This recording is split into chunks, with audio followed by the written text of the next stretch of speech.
part of me is just super curious and really wants to know. But how did you feel this weekend? What did you do? Were you aware that there was a new moon? Maybe you're not as nerdy about the moon cycles as I am, and that's totally fine. But if you were feeling very tired, maybe a little moody, maybe you felt as a male or a woman, maybe you felt a very strong desire to nurture or to be grounded. Maybe you were very depressed and needed to stay in bed all weekend. Maybe you acted out. If you're feeling oppressed, repressed, it's quite possible that over the weekend some shit came out that was dark, and maybe it wasn't optimal. Maybe it wasn't the right place or the right time. It's okay. I just want to let you know, in case no one's let you know yet. It's okay, and you're okay, and everything's gonna be okay, even if right now shit still feels dark and the light at the end of the tunnel is maybe very dim today. It's Monday. It's okay. It's okay. The universe is still here to support you, but there might be some shit to take a look at. There might be some things for us to dive into and shift. Now, maybe we're being called to make these shifts for ourselves. Maybe we have been left out in the cold. Maybe we haven't been empowered by our community. And maybe we're being called to make this shift for ourselves, to take our power back into our own hands, to stop allowing society and the patriarchy and the politics to define us, and instead allow ourselves to seek what brings out the best in us. Maybe that means that we seek pleasure, because when we are happy, we elevate the people around us. Maybe that means that we seek knowledge, because as we educate ourselves, we can share what we've learned with other people and, again, elevate the collective. New moons come every month. And one of my opportunities is to let them happen and pass without getting too attached to a specific storyline. Sometimes I go into the new moon too prepared, right? And I have this mindset or this idea of what I'm going to accomplish, and I might actually miss out on something the universe has for me, an opportunity that I just wasn't tuned into, and I completely tuned out. And that's okay, because again, these happen monthly. There will be other opportunities, but the more that we can tune in, yet also let go of expectations. So what am I tuning in for? Well, this was a new moon in Virgo. We are shifting from Leo, which is a fire sign, to Virgo, which is an earth sign. So as we're shifting, maybe we go from this big, voluptuous fire, lots of action, lots of energy, to all of a sudden we're slowing way down, and we're stoic, we're still, we're an earth sign, we're solid, we're not moving, we're like a mountain.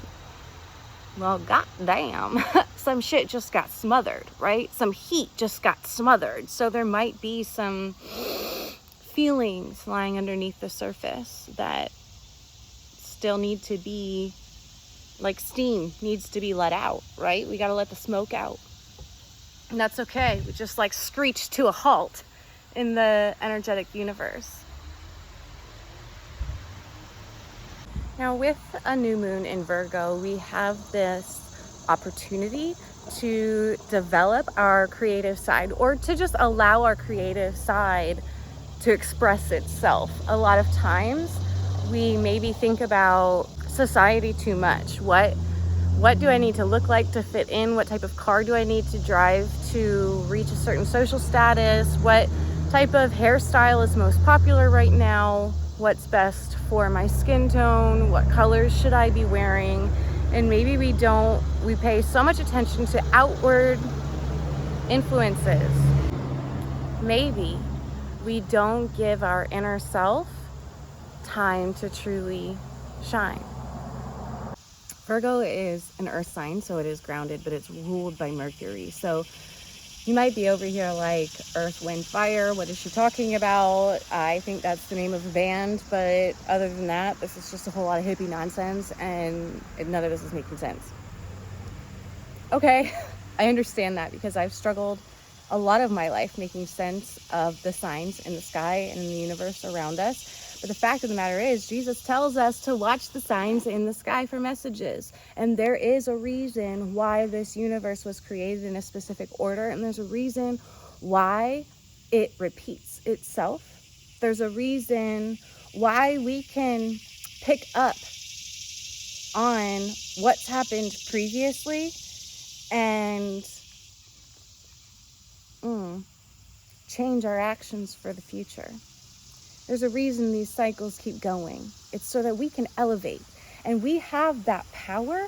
We also have the power of choice. We have free will. So we have the opportunity to elevate or just return to the dust. It's literally our choice. That's our power. That's been given to us by God. Because Virgo is ruled by the planet Mercury, it may mean that your moods are a little mercurial. Like maybe you've heard that term before. We use Mercury to gauge temperature.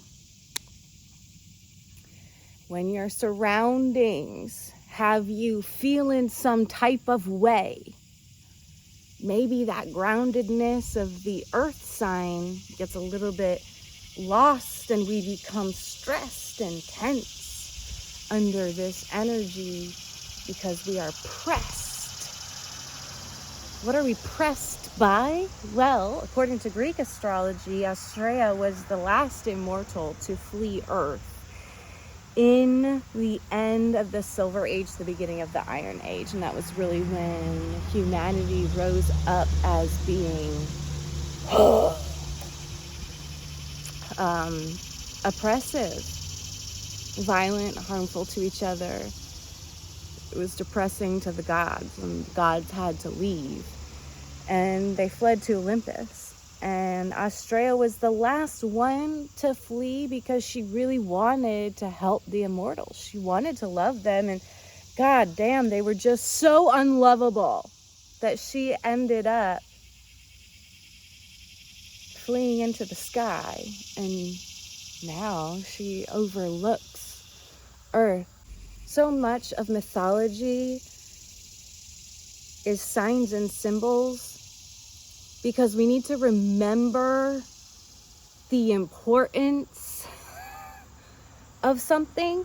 We need to remember why we treasure certain things. We need to remember why certain things are sacred, because over time, humanity gets used to certain things. We take them for granted, and we forget that everything around us is an aspect of creation and an aspect of God and an aspect of us. And so we get selfish and we get focused on, well, what's going to serve me best, and we just focus on those areas. And this is a very generalization. Not every human is like this, but it's an aspect of humanity that we might get so focused on what's right in front of us right now, we forget why other things are important. And so maybe because of who we are, we start oppressing people around us, because we recognize, I can use you, you benefit me. This relationship benefits me, so I'm going to continue taking from this relationship even if I don't have much to give. It's my right. Someone once told me that this life is all about relationships. And yeah, it is. Because relationships will get you everywhere in life. Especially if you just take. They will get you everywhere. So the relationship of Astrea to Virgo is that she was a virgin and also a keeper of the harvest. And if you think about it, women in history have been seen as property. What is the purpose? Let's just talk from a conservative standpoint for a moment. What is the purpose of a woman? Why was a woman born? To raise children, to birth children. And in fact, in Texas, after fertilization, okay, they have dumbed it down to fertilization. Do you know what that tells me? A man can take his penis out and just stick it into the woman and fertilize her, and she has no rights once she's been fertilized, because woman is property. We don't have to worry about her soul. No. As long as she's doing what the man tells her to do, it's fine. She's still going to get to heaven because God created man first, right? Well, if you read Genesis according to the King James Version without looking at the etymology of the Hebrew language, absolutely. King James did a great job of curating the 66 books of the canonical Bible to speak a specific message, that the masculine is the winner and the feminine just supports the masculine. And that outlook, that paradigm of Christianity has really served the patriarchy over the last 200 some odd years that America has been in existence. Now we know that the zodiac has actually existed longer than the Bible, and we know the different traditions of watching the skies for signs are rooted in every culture. We have Greek mythology, Hindu mythology, Roman mythology. It's different than Greek mythology, believe it or not. Even though they came up around the same time, there's a big difference between Greek mythology and Roman mythology. And that difference is, in my experience, understanding the patriarchy, European mindset. So if we look at Greek mythology, Astrea is the goddess who rules the astrological sign of Virgo. But if we look at Hindu mythology, Kanya is the goddess who rules over the Virgo New Moon. Now, the goddess Durga took on the form of a young girl to fight a demon, and she won. And so there is a festival still to this day in certain parts of India called Kanya Pujan. And this puja, this ceremony, they worship 9 girls. They choose 9 girls to worship. And I can already hear and feel people listening going, they're worshiping humans? This is heresy. Okay, but do you worship Jesus Christ? Oh, fully human. Also fully God. Newsflash, so are you.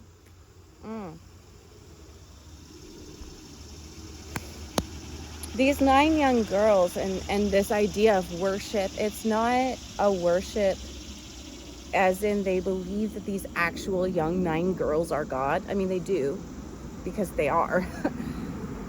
Just like this leaf is God. And I know so many people struggle so much with that concept. But please tell me, who created energy? God is energy. God is energy. And if you don't want to say the word God, that's fine. recognizing that everything that we see and understand with our naked eye is a story. We literally make it up. The science tells us we're simply a collection of cells shifting around the shifty universe. And everything that we think exists is the same compilation of shifty cells that the whole shifty universe is made of. And we support each other. The whole shifty universe supports each other. The fuck? Some weird shit.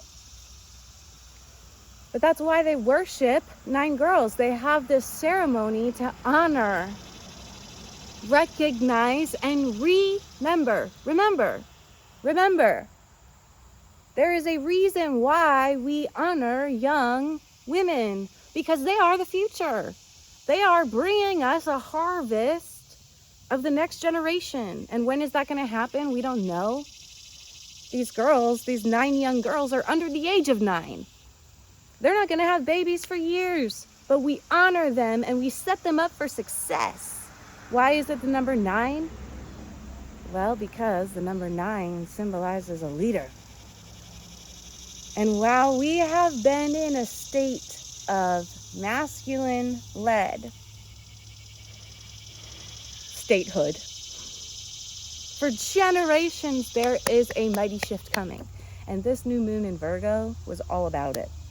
I don't know about you, but I got to spend some real intense time in the feminine energy this weekend. And on Saturday, I woke up and met up with a girlfriend.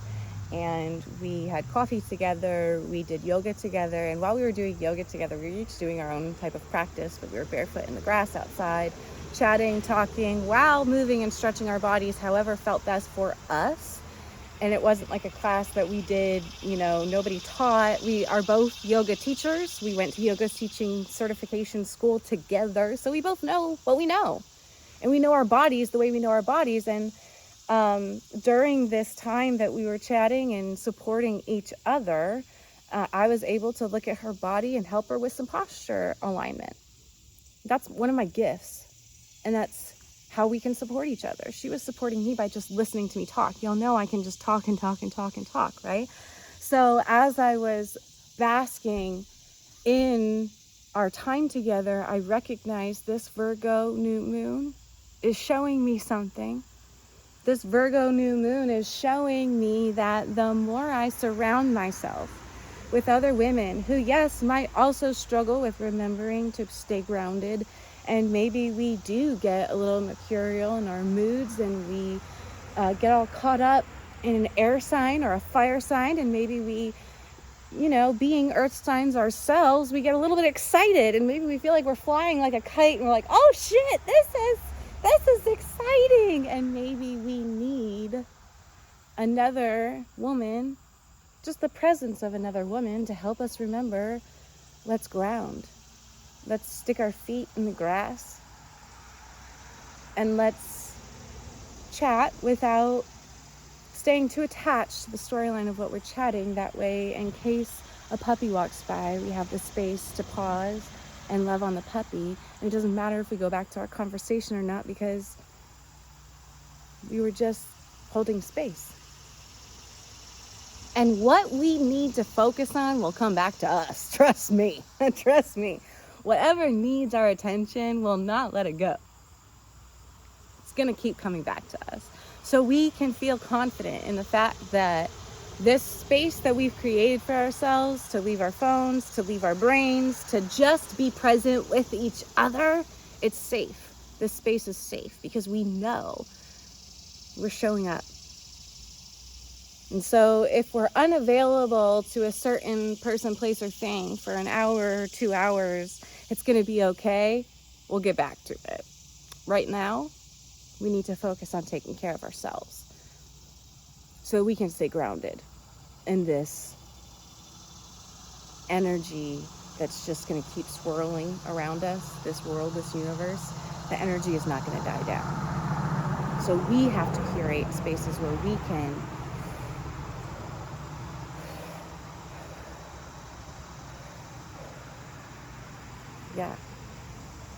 Get used to the flow. While I was walking to meet my girlfriend on Saturday morning, I walked past a sign for a Christian school that is kind of like an umbrella school. It's a private school technically, and they focus on classical education to educate American children the way that the founding fathers were educated, with Latin, dead language, bringing our children up with the same values as the founding fathers. You know, I find this to be rather funny because if you know the founding fathers from a perspective outside of evangelicalism, you recognize they were not evangelicals. And they did not actually worship and honor Jesus Christ the way that we purport they did. Our history is very shady. I have a child who's school age, and I'm always interested in different education opportunities, and it's a private school, and it says it's very affordable. So I look it up, and their mission statement is Proverbs 9 verse 10. Do you know what that verse says?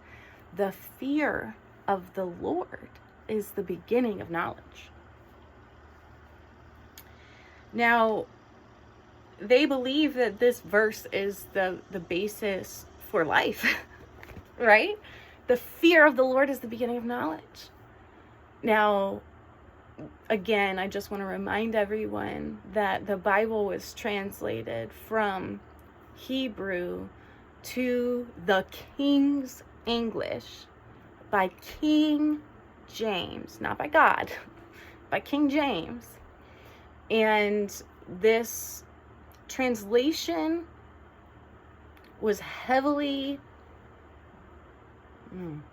influenced by the shift of plural pronouns in Hebrew and Greek to singular pronouns, he and her, in English.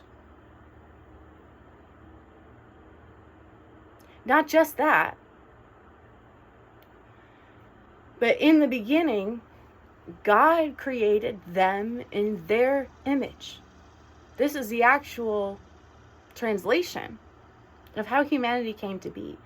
And humanity came to be in a hermaphrodite form. Humanity came to be as man and woman in one being. It was everything because it was just a direct reflection of God.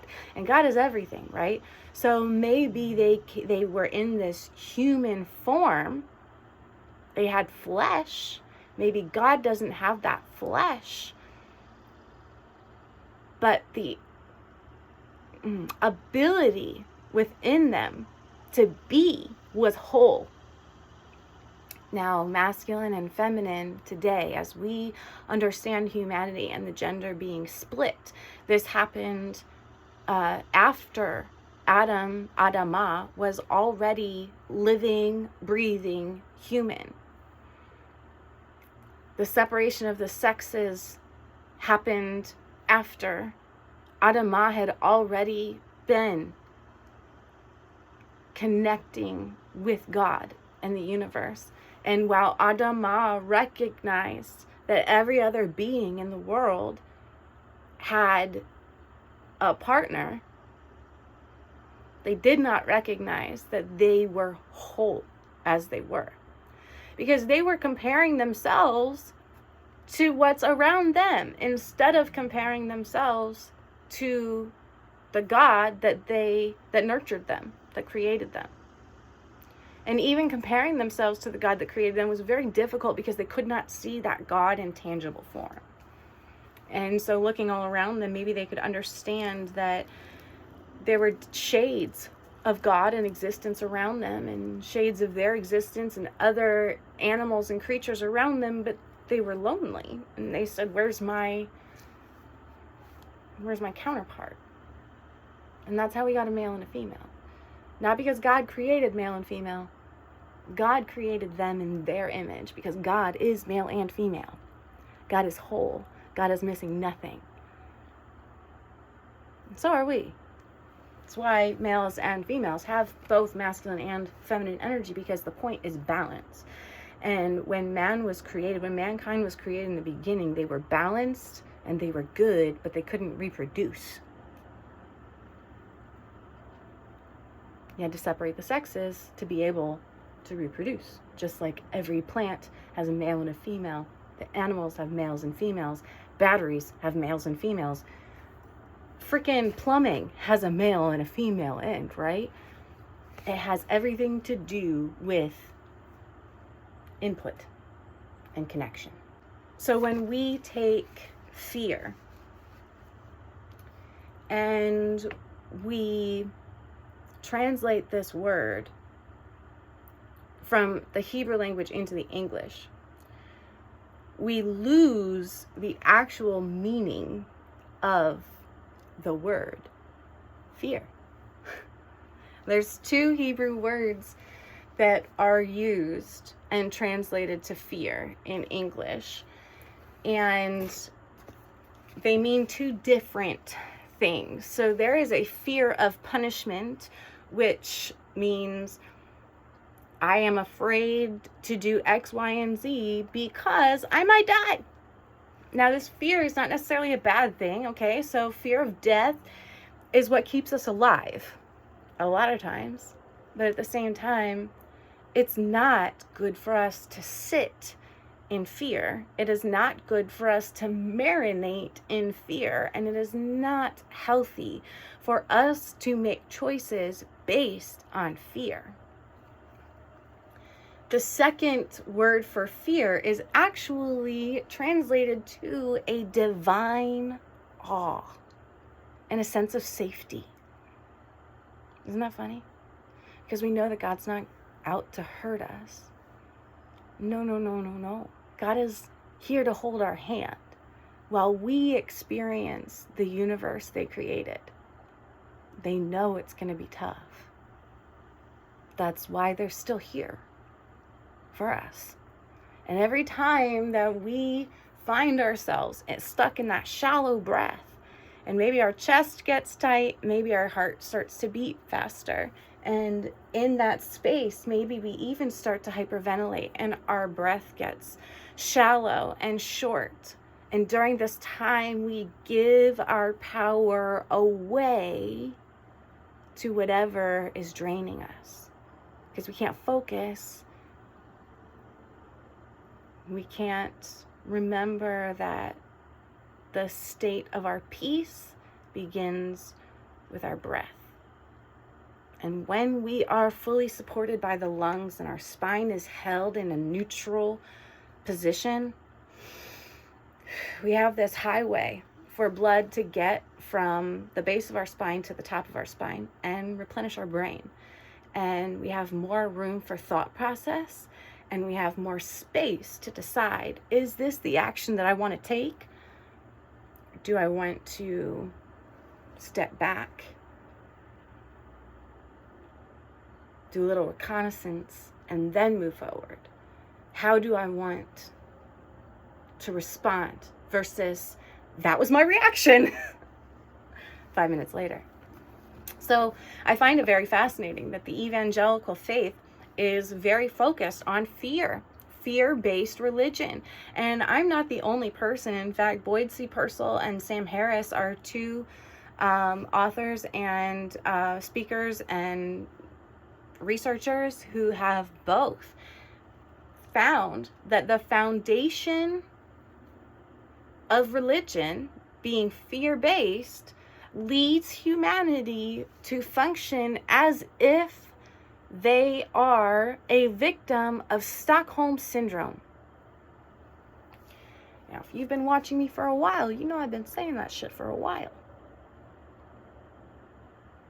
The patriarchy specifically leads us on and locks us down to support us in the sense of, oh, but you're so beautiful and I'm taking care of you.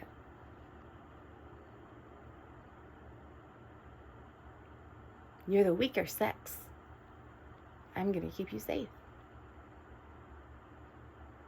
And there's all of these ways in which the scriptures are interpreted to disrespect women, and women are God's creation. It breaks my heart as a woman, but what really breaks my heart is watching other women in Stockholm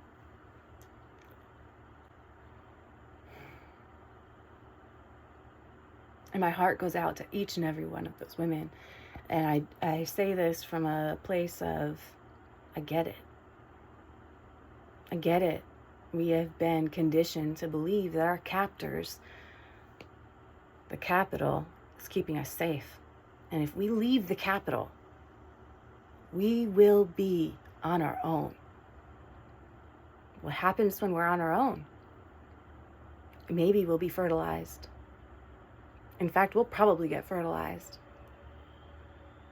So that's what we're here for, right? That's just where my brain goes. So today, I, just like every day, I checked in on the daily tarot card. And there's a website that I receive emails from daily. And it's not that this is the only tarot card of the day. It's just the one that was pulled.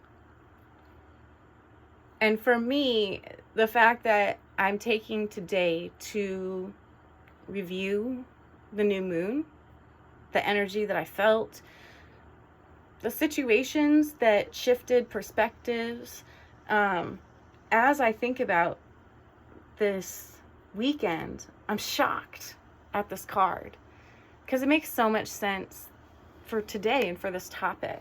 The card was the 8 of Swords, and so picture with me a woman who is bound and blinded by a bandage. Behind her are 8 swords. Her feet are free. She can go wherever she wishes. There's a castle for safety. However, she has to make a choice. She is bound and she is blind. She doesn't know what's in front of her. She doesn't know what's behind her. Now, the swords are not in front of her, so they're not going to trip her up. She's not going to walk into danger. There's no one around her actually holding her back besides the bandages wrapped around her arms. Now her feet are free, and if she can get herself out of the situation, there's nothing holding her back.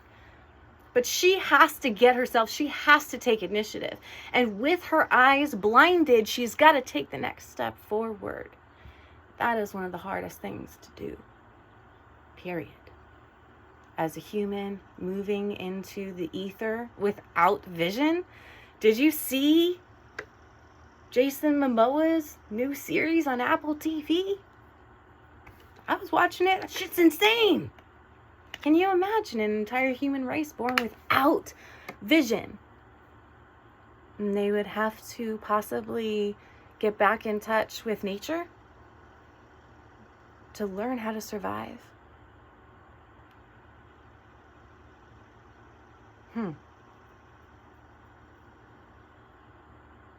What kind of faith would that take? Now, the swords are indicative of our thoughts. And so we can imagine that this woman is bound by her thoughts.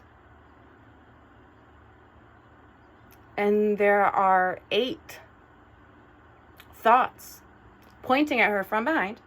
Okay, so maybe the way that she's been nurtured, the way that she's been raised, led her to believe she's got to walk the gangplank. She's on her own. And in fact, the next step is going to be off of that plank into the unknown.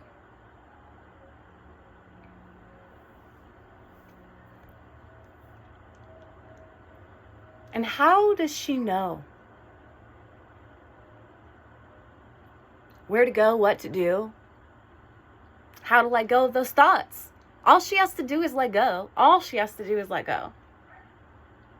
As soon as she lets go of the swords that have been attempted to be shoved in her back, as soon as she stops cycling those thought patterns over and over in her head, as soon as she changes that internal dialogue and starts putting positive I am, I can, I do, I will statements inside of that brain? Is she going to allow herself to stay stuck?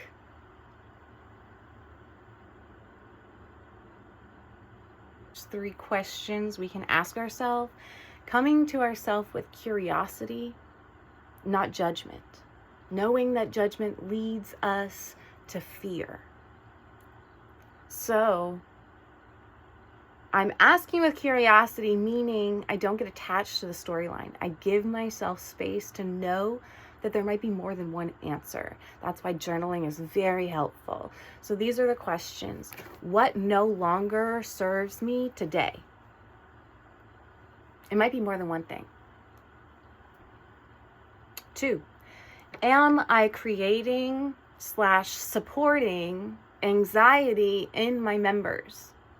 Now, what I mean by that is throughout the day, am I feeding, watering, exercising myself? If I'm not, biologically, I will create anxiety inside of my body. There's excess energy that needs to be moved out. So we know that if we don't drink enough water, if we don't hydrate enough, we increase inflammation inside of our body, right? So we might experience more GERD, more acid reflux, etc., etc. Maybe our joints feel achy and we struggle with moving because we're dehydrated and we need more water. So am I creating or supporting an environment of anxiety in my body? Sometimes we're not anxious because of any person, place, or thing. We're anxious because we haven't been taking care of ourselves. That's okay. We can forgive ourselves for that. There's a lot to distract us from self-care. We just need to start again. How can I reframe my perspective on this person, place, or thing? Now, I mentioned again the importance of the divine feminine in Virgo season. And when I was out in nature, grounding and doing yoga with my girlfriend on Saturday, something came out of my mouth that does not actually resonate with who I am as a person. And she recognized that. I didn't recognize it right away.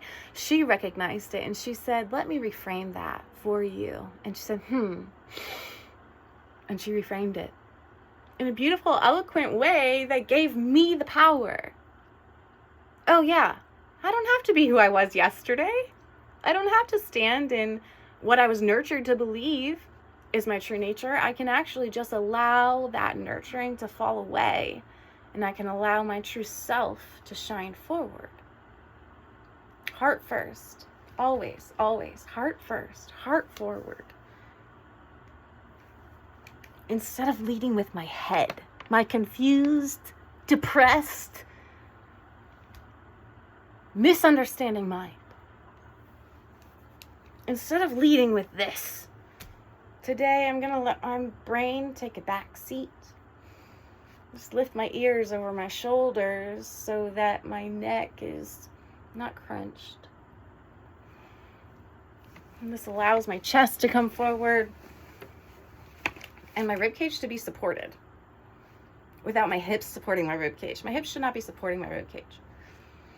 How crazy is that? The hips should be separate from the ribcage, right? But throughout the day, if we don't take this time to bring ourselves back to ourselves, we may find ourselves acting out of alignment with ourselves. There are a lot of people out there, teachers, tarot readers, etc., who want to prepare you for the new moon, prepare you for the full moon, and I think that's wonderful. I think that's great. I don't think that's my calling. I think I'm here to help you recognize what happened and why it's important to pay attention. So if you're looking at my channel and you're like, what is this weirdo? She's always posting things after it happened. There's plenty of people out there who can help you prepare. I want to help you reflect. Let me know what comes up for you, what came up for you. I'm fascinated. Y'all already know my whole life story. I'll see you next time. Love you. Love yourself.